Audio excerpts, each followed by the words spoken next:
10 জন লোকের খানা ফিরিয়ে দিয়ে গেছে। কোথায় কোথায় চিত্র ছিল আপনি যেটা বললেন ছিল 15 জন, আজকে আছে 10 জন। আচ্ছা কোন 10 জনকে খাওয়াবে এটা কি বলা হচ্ছে? না না এটা তো লিমিটেড নাই, ওনার যাকে মনে হয় যে যেমন একটু আগে 2 জন খাওয়াইলেন, 2টা বাচ্চা এরকম সারাদিনই আইয়ে আরো টিভিতে মোবাইলে দেখে সেটা দেখে আয়া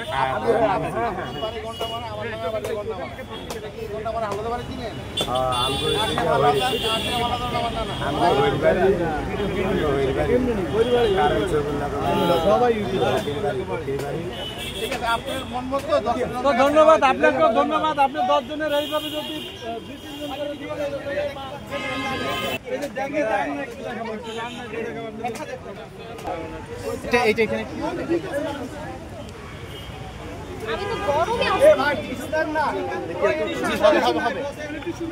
আপনি নিজের হাতে খাবার নিচ্ছেন, এতে আপনার অনুভূতি কেমন?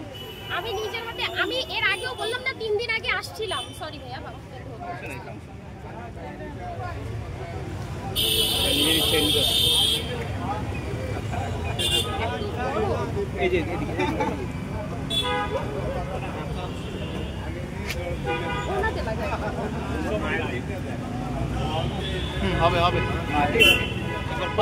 আপনি নিজের হাতে খাবার নিচ্ছেন, এতে অনুভূতি কেমন আপনার?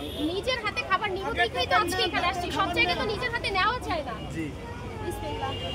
আপু আপনার কতবার নেওয়ার আর কি ইচ্ছা আছে? আমি একবারই দিব ভাই, দেখি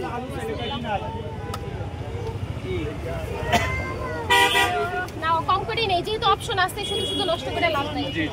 আর মাংস কোন দিকে? ওই যে পিছে পিছে।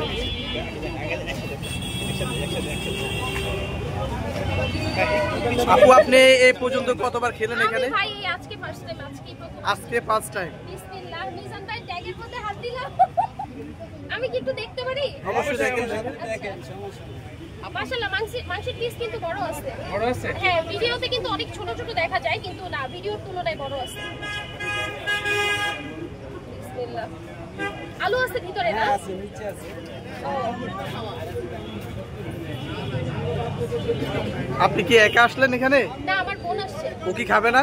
না, ও তো গরুর মাংস খায় না, এর জন্যই তো প্রথমে এসে জিজ্ঞেস করছে যে মুরগি তো আগে করতো, এখন কি করে না?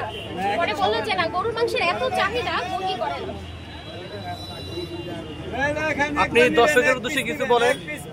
আমি দর্শকের উদ্দেশ্যে একটা কথাই বলবো, সেটা হচ্ছে মিজান ভাই এক হইলো আমাদের দেশি মানুষ, চরভৈরবীর মানুষ, চাঁদপুরের মানুষ, হাইমচরের মানুষ, আমরা কিন্তু ওই ওনার এলাকারই। হ্যাঁ, তো ওই দিক থেকে আমার দেশি মানুষ, আমি তো ওনারে সাপোর্ট করবোই। খারাপ হইলেও ভালো বলবো, তবে না খারাপ হইলে ভালো বলবো না, মানে সত্যি যেটা সেটাই বলার চেষ্টা করবো। আমি দেখলাম ভিডিওতে অনেকে বললো ঝোল অনেক পাতলা, তারপরে রান্না তেমন স্বাদ হয় না। আসলে এমন মানুষের ভিড় হইলে ভালো জিনিস, আমার এই যে দেখেন, আমরাই কিন্তু এসে ওনারে বিরক্ত করি, ভালো জিনিসও কিন্তু অনেক সময় হেরফের হয়ে যায়, লবণ কম হয়, ঝাল বেশি হয়, স্বাভাবিক। ঘরের মধ্যে আমরা অল্প জিনিস রান্না করি, সেইখানে এদিক সেদিক হয়ে যায়। আর এখানে শত শত মানুষের রান্না একটু এদিক সেদিক হইলেও আমি মনে করি যে এটা আমরা একটু খাওয়ার পর একটু রিভিউ দিই। হ্যাঁ হ্যাঁ অবশ্যই, আমি একটু খাই তারপরে রিভিউ দিই। ওইখানে বসেন, ওইখানে।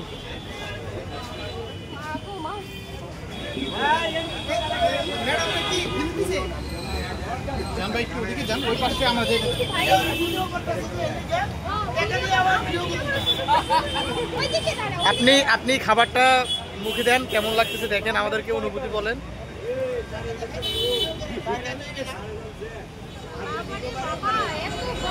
কিন্তু সত্যি কথা, গরমের মধ্যে কিন্তু খাবার তেমন স্বাদ পাওয়া যায় না, একটু ঠান্ডা হলে খায় বোঝা পাওয়া যায়। রান্নার কালার দেখে তো মনে হচ্ছে ভালোই হবে।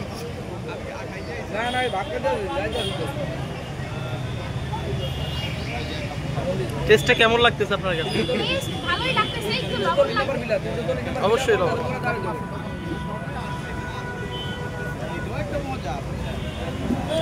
ঝাল হইছে, আমি তো ঝাল কম খাই, এটা ঠিক মানে সমস্যা নেই, অনেকে তো ঝাল আবার একটু বেশি খায়। এই যে আপু এখানে এসে খাবার ট্রাই করতেছে। আপনি খাচ্ছেন না? আপনি কেন গরু মাংস খান না? উনি আপনার কি হয়? আপনার বোন হয়। উনি যে এখানে আসলো, আপনার অনুভূতি কেমন? ভালো। অনেকদিন ইচ্ছা ছিল এখানে এসে খাবার খাওয়ার, ফাইনালি আপনি একবার ট্রাই করে দেখতেন এই গরিবের বুকুর খাবারটা। ইনশাআল্লাহ নেক্সট ট্রাই করব এখন ইনশাআল্লাহ। আসলে উনি মুরগির মাংস পছন্দ করে, গরুর মাংস পছন্দ করে না বিদায় উনি গরুর মাংস নেই। যদি মিজান ভাই কখনো মুরগির মাংস পাক করে তাহলে মুরগির মাংস দিয়ে খাবেন নাকি? আচ্ছা ঠিক আছে, ধন্যবাদ আপু।